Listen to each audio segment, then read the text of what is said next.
आज मैं आपको उस जज के बारे में बताऊंगा जिन्होंने करप्ट सिस्टम और हर तरह के प्रेशर को इग्नोर करते हुए वो फैसला सुनाया जो उनके हिसाब से सही था और फाइनली अरविंद केजरीवाल को बरी किया। ना सिर्फ बरी किया बल्कि एक बहुत बड़ा संदेश भी दिया, जो कि सिर्फ न्यायपालिका के लिए ही नहीं बल्कि राजनीतिक दृष्टिकोण से भी बहुत हिम्मत भरा फैसला था। तो अरविंद केजरीवाल को बरी करके आम आदमी पार्टी का कमबैक करवाने वाले जो जज हैं उनका नाम है जितेंद्र प्रताप सिंह। ये दिल्ली के राउज एवेन्यू के एमपी एमएलए कोर्ट के जज हैं, जिन्होंने हाल ही में बहुत बड़ा शॉकिंग फैसला लेते हुए अरविंद केजरीवाल को बरी किया। अब आप ये कहेंगे कि इसमें शॉकिंग क्या है? कोर्ट है, जज है, कोई ना कोई फैसला तो लेंगे ही।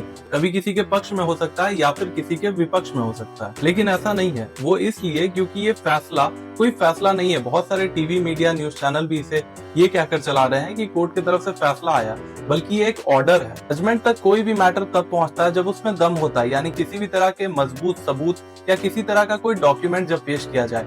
लेकिन इस मैटर को जजमेंट तक पहुंचने ही नहीं दिया गया, क्योंकि सीबीआई के पास अपने मनगढ़ंत कहानी के अलावा कोई भी और सबूत नहीं था। जुडिशियरी के नजर से भी ये मैटर थोड़ा खास बन जाता है, क्योंकि पब्लिक फिगर का मैटर है, और तो और दिल्ली के पूर्व मुख्यमंत्री को लेकर ये मैटर चल रहा था, जिसकी वजह से मनीष सिसोदिया पहले ही 2 साल जेल में रहे थे और अब अरविंद केजरीवाल भी करीब 3 महीने तक जेल में रह चुके थे, और तो और सीएम की पोस्ट तक से उन्हें रिजाइन देना पड़ा था। तो दूसरा ये कि हमने कई बार देखा है कि इलेक्शन होने के जस्ट पहले कई बार कई बड़े नेताओं को जेल भेज दिया जाता है, यहाँ तक कि कई बार सिटिंग सीएम को भी जेल तक पहुंचा दिया जाता है। ऐसा पहले हमें झारखंड में भी देखने को मिला था और जो कि बाद में दिल्ली में भी हुआ। कि ऑफ कोर्स होना नहीं चाहिए। किसी भी पार्टी को अगर जीतना है तो अपने स्कीम्स के जरिए, अपने प्लान के और अच्छे काम के जरिए जीतने की कोशिश करनी चाहिए।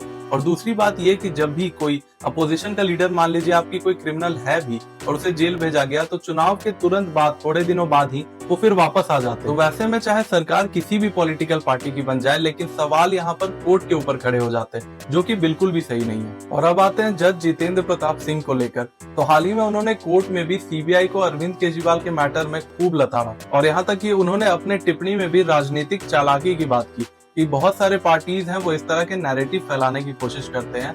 आपको इस तरह की कही सुनी बातों में आकर किसी को भी गिरफ्तार करने का कोई अधिकार नहीं है, और आपको किसी के भी अगेंस्ट में मजबूत सबूत या फिर गवाह होने चाहिए। और क्योंकि सीबीआई के पास इन दोनों में से कोई भी चीजें नहीं थी, इसलिए एट लास्ट कोर्ट को इस मामले के चार्जशीट को ही डिस्चार्ज करना पड़ा, क्योंकि करीब 50,000 पेजेस डॉक्यूमेंट और 500 लोगों की गवाही के बाद भी आम आदमी पार्टी का किसी भी करप्शन से कोई डायरेक्ट लिंक नहीं मिल पा रहा था। और ये सब सच में होने के बाद सिस्टम पर सवाल तो खड़ा होता ही है कि कितना आसान है किसी भी पॉलिटिकल पार्टी से उनकी सत्ता छीन लेना। क्योंकि आपने भी देखा कि मनीष सिसोदिया के, अरविंद केजरीवाल के जेल जाने के बाद आम आदमी पार्टी कितनी कमजोर हुई, और उसका फायदा बीजेपी को दिल्ली के चुनाव में बहुत ज्यादा देखने को मिला। आप खुद इमेजिन कर सकते हैं कि किसी भी पार्टी के 23 मजबूत और बड़े नेताओं को अगर जेल में डाल दिया जाएगा तो वो पार्टी इलेक्शन के टाइम कैसा परफॉर्म करेगी। आपको क्या लगता है, अरविंद केजरीवाल के जेल से बाहर आने के बाद, इन सारे केसेस से फ्री होने के बाद आम आदमी पार्टी कितनी मजबूत होगी, और क्या आने वाले समय में दिल्ली में एक बार फिर से आम आदमी पार्टी की सरकार बनेगी?